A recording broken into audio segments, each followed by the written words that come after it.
I'm personally a massive fan of a diverse broiler diet in terms of protein meals. So Mm-hmm. I see a place for insect meal in the diet, Mm-hmm. as I see a place for all kinds of any kind of high protein feed stuff to put into poultry feed.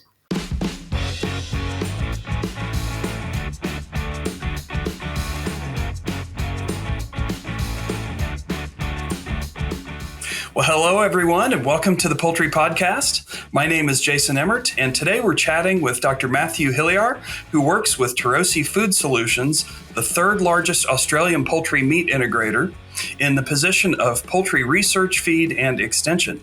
Dr. Hilliar has a bachelor's degree and a PhD from the University of New England in Australia, and he has conducted a wide variety of research projects with broilers and with laying hens. On LinkedIn, he states that his passion is to improve the poultry, meat, and egg industries to offer sustainable animal-based protein sources for Earth's growing population. And I think that is a passion that many of us share. So I'm very excited, Dr. Hilliar, to welcome you to the Poultry Podcast. Thank you. Thanks for having me. Yeah, well, to get us started, let's hear a little bit, if you're okay with sharing some information about your academic journey and a bit more about your current position. Yeah, sure. So, coming out of high school, I was very keen to get to university and always had a passion for animals, growing up on farms, cattle farms, but owning chickens as well. And so, bachelor's in zoology is what I first applied for and started. And then I kind of got an idea of the career I wanted afterwards. And I don't think zoology was heading in that direction. So I changed to a Bachelor of Science majoring in animal science, keep it a bit more broad, keep my options open. And towards the end of that, I got caught talking with one of my favorite lecturers, Julie Roberts. She was really inspiring in a few lessons, and I went up and had a chat to her. And decided to do honours in laying hens.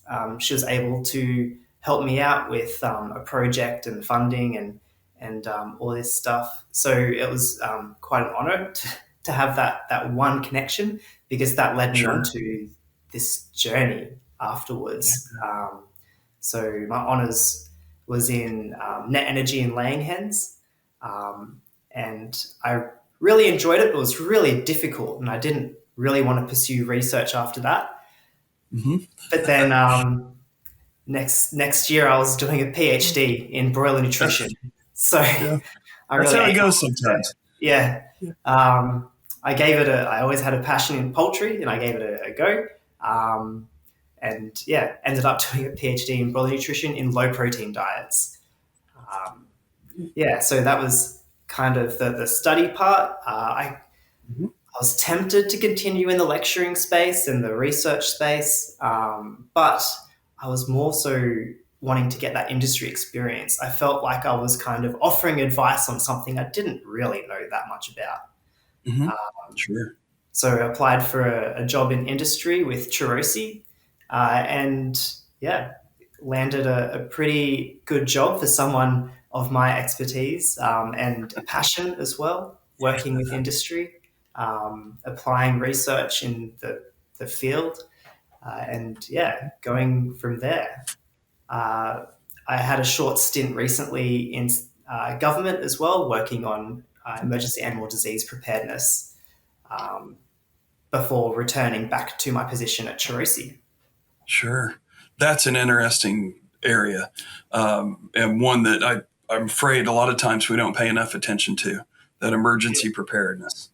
And Yeah, if there's an area where we've failed to prepare adequately, that becomes evident very quickly sometimes. yes, and especially for the whole world of the last 3 years, very topical about disease control and preparedness. Absolutely. Yeah. So very timely, and even more timely so for poultry, especially with avian influenza.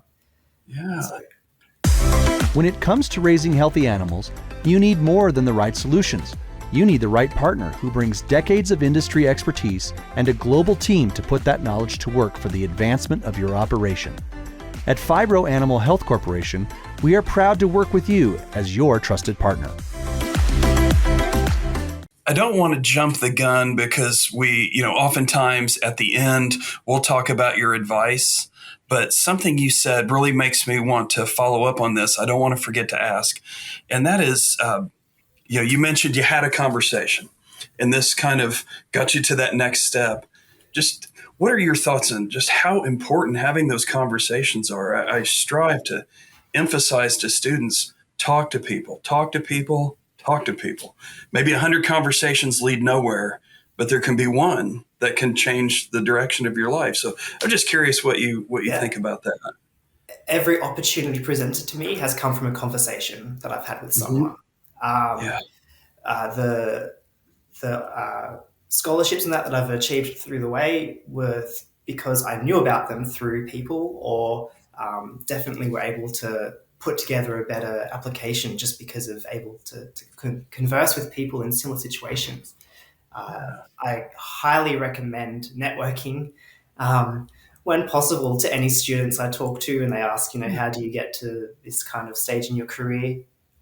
Yeah. Networking, definitely. Yeah. Absolutely.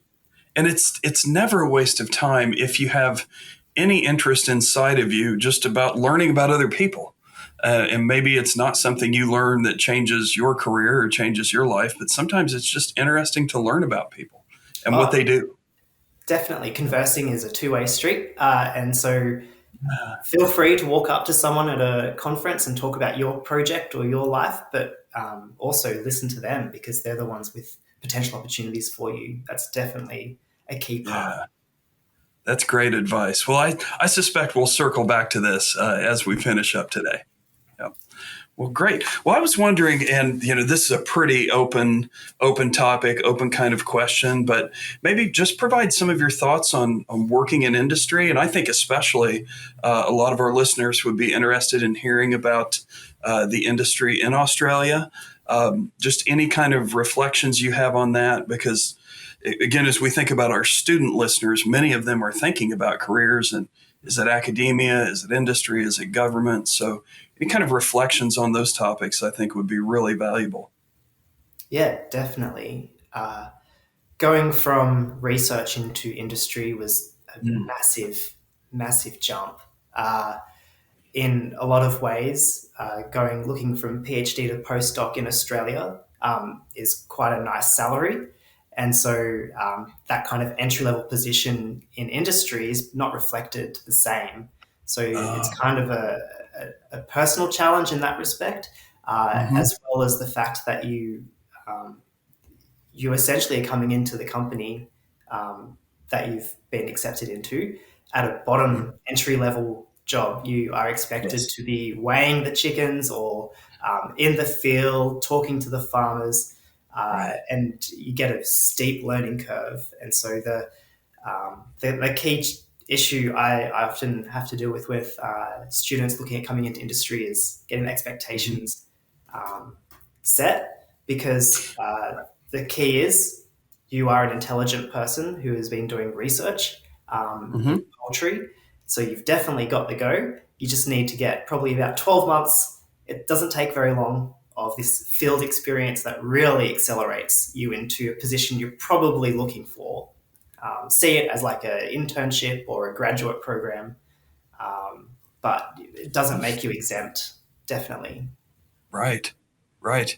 And I think oftentimes, we've spent years preparing and learning, but having that mindset going out there that I still have a lot to learn and I can learn from people who are raising the birds.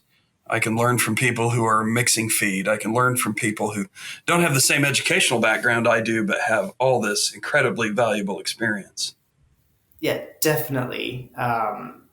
The first role I did coming into industry as part of my experience was a serviceman role, which is where Mm-hmm. you're essentially assigned a couple dozen broiler farms that are your Yeah. responsibility, making sure everything's going well. And across those couple dozen broiler farms, you've got hundreds and hundreds of years of experience of people in the field dealing with the chickens. real time. And so, and in your day to day, you're capturing all these different farms as well. So your experience grows quite quickly too. It's just a matter of accepting, it takes time, Right. definitely.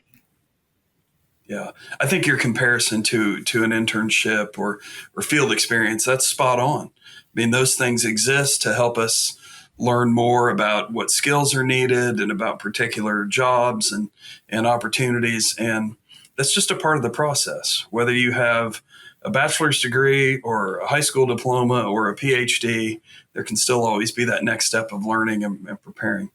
But Definitely. sometimes we just want, I want it quick. I don't have the patience to do that kind of stuff. And that's a shame. Yeah. Yes, unfortunately, you won't run the company the first year out of uni.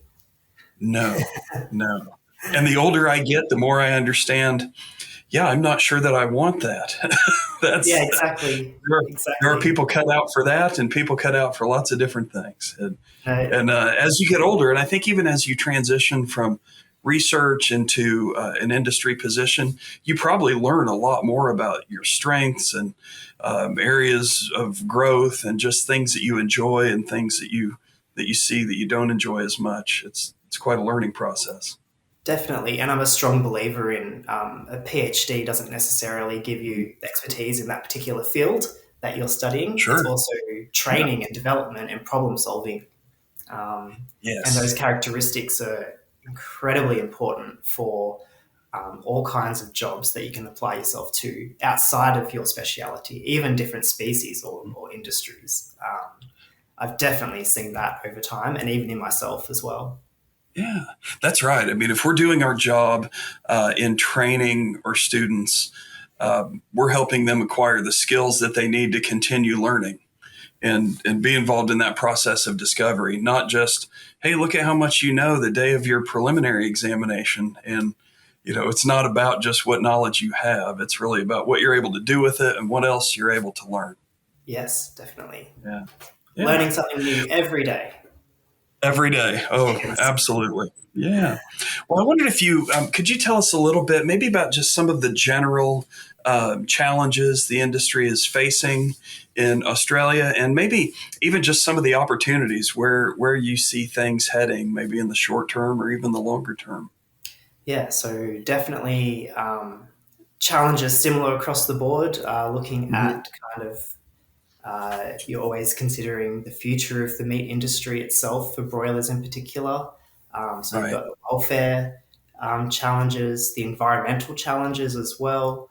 Hmm. We've just had a few wet years in Australia, which has impacted the crops over time, and Sure. now we're about to go into potentially some dry year or years Hmm. going Hmm. forward. Always changing, always challenging the feed safety and security there, trying to get the ingredients that you're used to. Uh, Yep.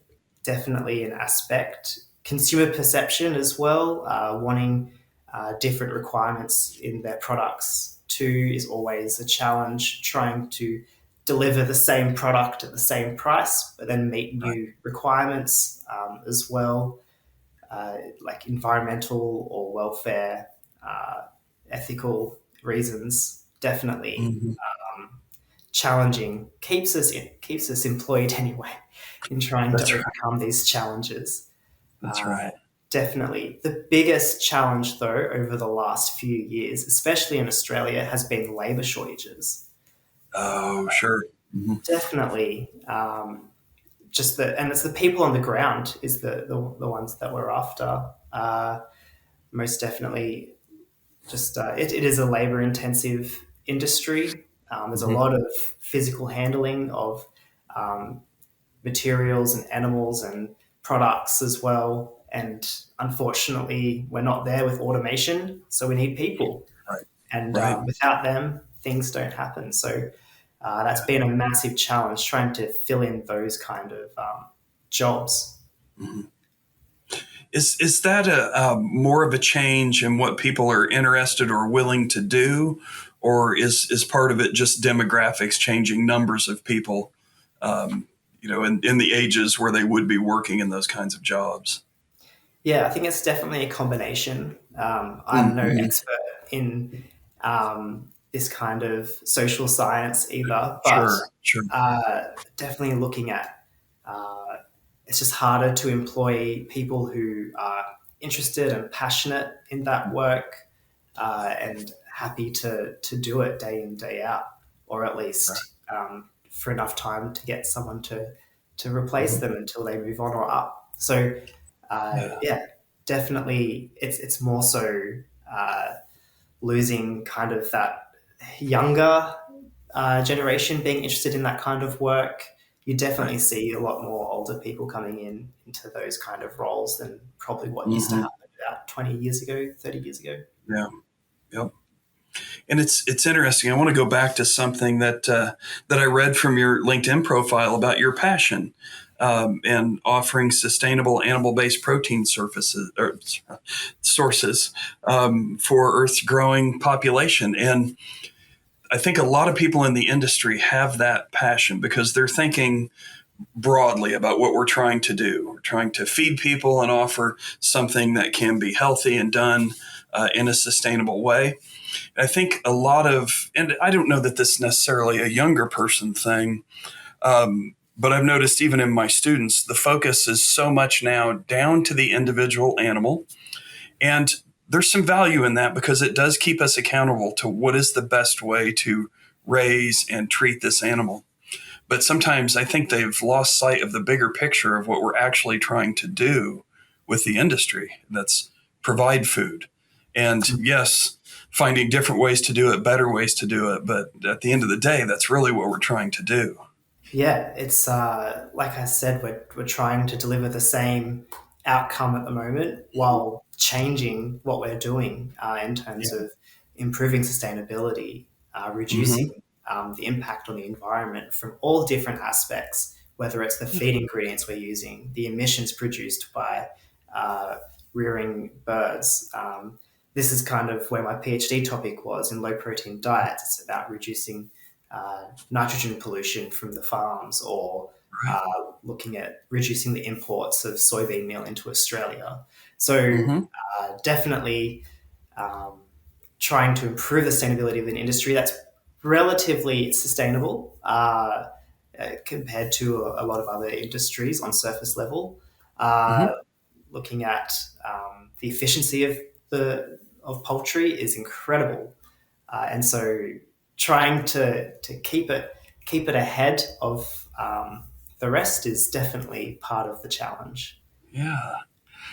It's interesting you brought up the low protein diets because this is something I've wondered, and I haven't worked in industry, but sometimes I wonder if the industry is set up in a way such that they understand that a sacrifice at this part of the grow out process will yield these overall more beneficial results.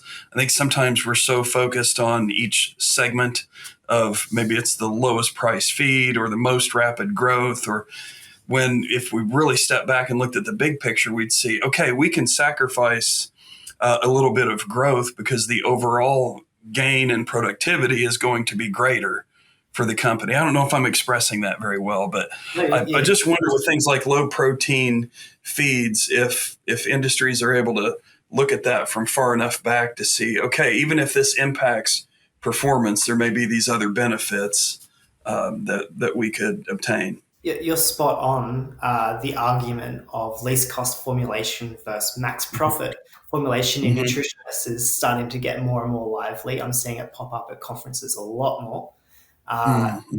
and the beauty is a lot of meat chicken processors are integrated. And so they can capture this maximum profit from the Right. whole production chain. Yep. Um, if they save $1 or $2 in broilers, they can invest it in the breeders to help down the chain or Right. somewhere else. And so you definitely, um, yeah, this mentality is something that I think the industry will start moving towards, Mm-hmm. getting away from this least cost, especially when each company is trying to do its point of difference as well. Right. Yeah, it would be similar in the States, but similar feed ingredients, similar Mm-hmm. genetics, Sure. similar customers. And so, Yeah.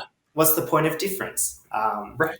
And Right. so, yeah, if you look at this max profitability model into your company, you can definitely start trying to pinpoint where you can save some costs to make some money. Right. And I think now a challenge, it's kind of an exciting challenge because this really pushes us is also thinking about now how can we work in consumer perceptions or environmental components into that overall big picture such that max profitability might mean doing things in a way that cost a bit more but are going to capture a greater market share because it's being done in this way. So there's all these new components that I think really take time to understand how to put value to those or how to understand, and it shifts too. People's perceptions shift.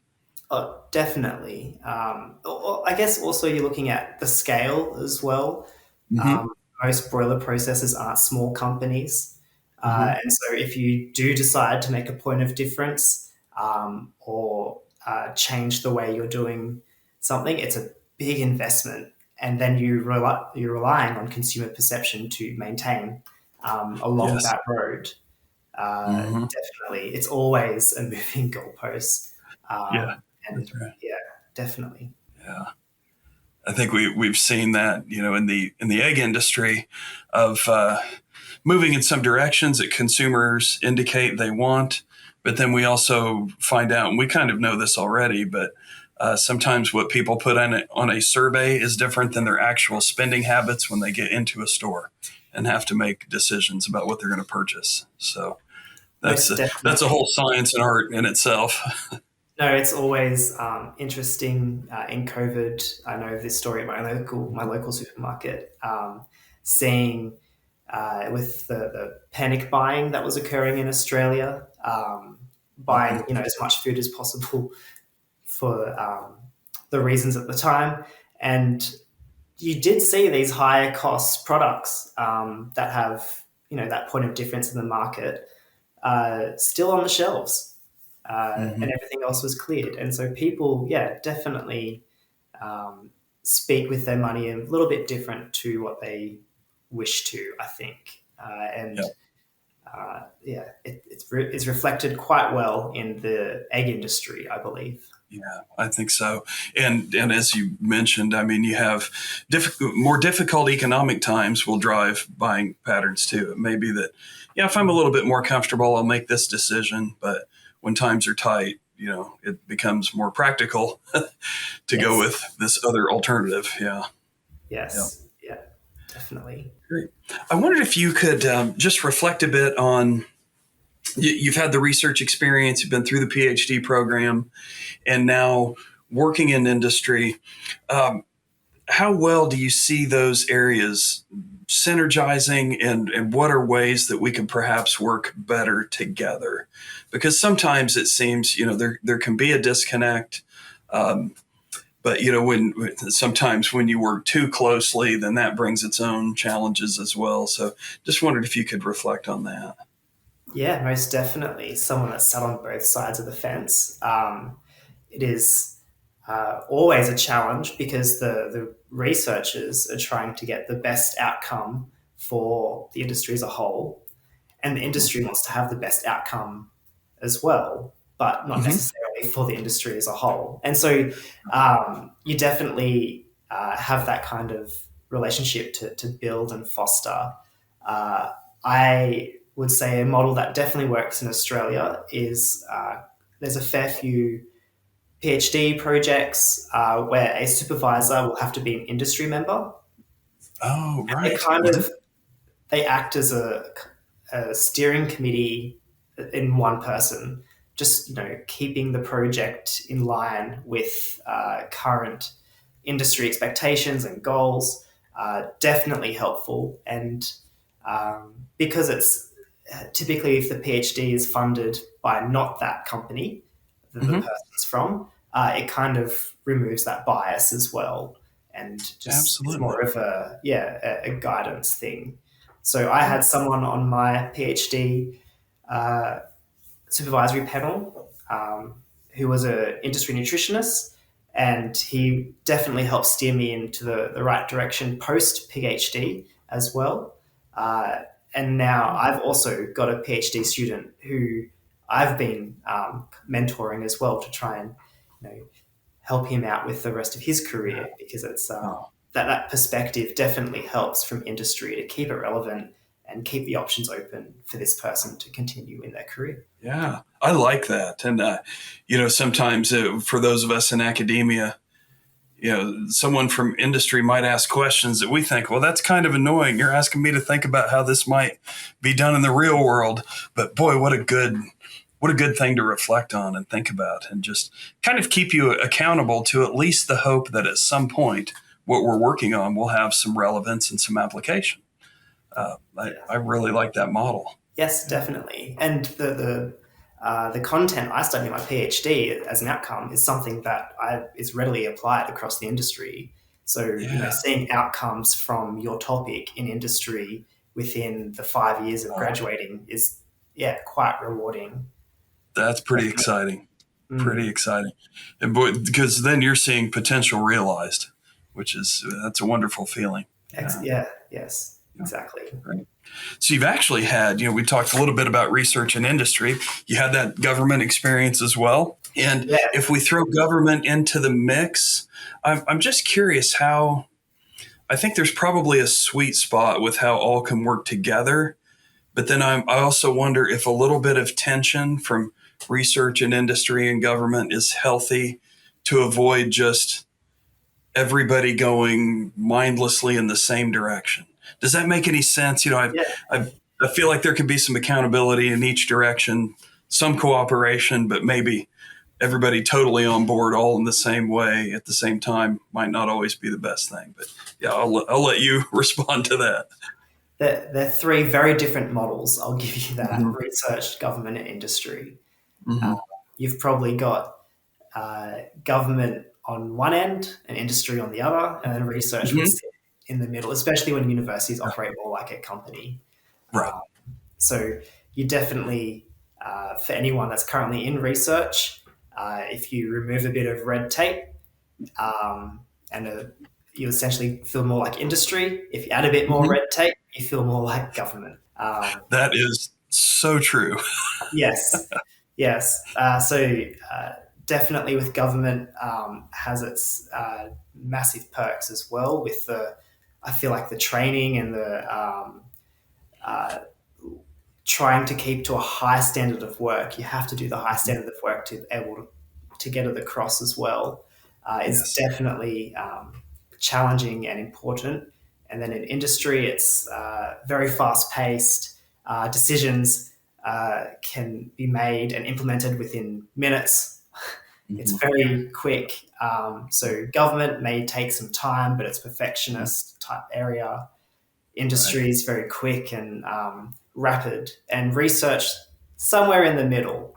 You can Mm-hmm. make some Yeah. pretty quick decisions, but things do take time. Yeah. Yeah. Definitely. One, this kind of going in a little bit different direction, but I just wanted to get your impression because we've um, here at University of Illinois we've done a little bit of work with insect protein, and I think in your background you might have had a little bit of that work as well. And just your observations, I'm just curious where you may see that going, either in the near future or more distant future for the industry, especially. Yeah, no, I'm personally a massive fan of a Mm-hmm. diverse broiler diet in terms of protein meals. So Mm-hmm. I see a place for insect meal in the diet, Mm-hmm. as I see a place for all kinds of any kind of high protein feed stuff to put into poultry feed. Mm-hmm. Uh, the massive hurdle, which is the one you'd be very familiar with, is scaling up to the Yes. levels required to satisfy a nice, consistent diet throughout the year. Mhm. The other aspect as well is the fat content and trying Right. to acknowledge that as well and the challenges that may be posed. But I definitely see a future for insect protein somewhere in the system, uh, Mm-hmm. whether that be small producers, whether the scaling up is a lot more easier to achieve, Sure. and they can make it a point of difference in their product. Yeah. or if it's they're able to access a massive waste material as well to be able to scale Mhm. up even bigger to the bigger potential customers. Yeah, I can see it working. It just needs to get over that big hurdle of actually being able to supply the industry readily enough. Right. I kind of see this falling under the same very large umbrella of moving into the future, really looking for alternative sources and things that we can recycle or upcycle into poultry feeds so that they don't go to waste or go to landfills or whatever else might happen to them. To me, that's a really interesting potential area. Definitely, and they do homogenize essentially a very diverse Hmm. byproduct. If you were to use food waste, one Right. of its Yeah. challenges its variability, and so putting that through a Yes. black soldier fly larva colony would make it quite homogeneous at the end. Yes. Yeah, that's right. That's right. So lots of opportunities, um, lots of exciting things and challenges facing us as we move forward. But that's part of what makes it an interesting field to work in, I think. Definitely, it's always changing, Yeah, always challenging. yeah, it is. It is. It's time for our famous three. Eastman serves veterinarians and nutritionists in agrochemical and animal health industries by helping them select, evaluate, and implement innovative nutritional programs. Eastman works with your team to customize your gut health approach in feed and water. Eastman's approach addresses nutritional and bacterial challenges and finds new ingredient preservation and hygiene solutions. Explore ways to accelerate and innovate your programs. Contact the animal nutrition team at eastman.com. Well, we want to be mindful of your time. We are on different ends of the daytime spectrum here for sure. But as we kind of start bringing things to a close, we have our three questions that we would like to ask. And so I'd like to start with just your favorite poultry related book or resource. That can be as broad as you would like it to be. But if you have a favorite, wondered if you would share that. Yeah, so Steve Leeson's Commercial Poultry Nutrition Yes. was kind of, yeah, Yeah. uh, I can see it on my shelf right now. yeah, it's essentially a Bible for the poultry nutritionist. Hmm. It may be a little bit getting a bit older, but Hmm. definitely really good for introducing someone into the world of nutrition, poultry metabolism. Yeah, definitely something that I used a lot in my PhD. Oh, sure. I think if you're jumping into nutrition and trying to learn it simply from what is being done today, you're going to miss a lot of stuff. So there's some Mhm. resources that have a little bit of age on it, but I still find tremendous value in going back. Sometimes I just need a refresher on some of the basics, Yeah, and those kinds of resources are really helpful. definitely. It's just a real neat Yeah. package to have. Mhm. Yeah. All right. Well, how about if we move outside of the poultry world? Is there a favorite non poultry related book or resource or podcast, or it's kind of as broad as you'd like to make it? Yes. So one of my passions I didn't actually mention in my lead up to a career in poultry was my interest in dinosaurs or prehistoric life as a child as Oh, well. wow. Yeah. And the research produced from poultry is incredibly interesting and innovating and relevant to me. But it just doesn't hit the same spot as hearing about the discovery of the new biggest dinosaur or anything like that. And Right. there's a YouTube channel called PBS Eons that I really like, and I find myself watching it a fair bit to learn the latest in a completely different field that gives my brain a bit of a rest from chicken digestion. Absolutely. You have to have that. You have to have something else that you can devote a little bit of energy and some fun to, because that really helps you get back then to what the job is. But yeah, some of those distractions are fantastic. I'm definitely jotting that one down. Excellent. Great. Yeah.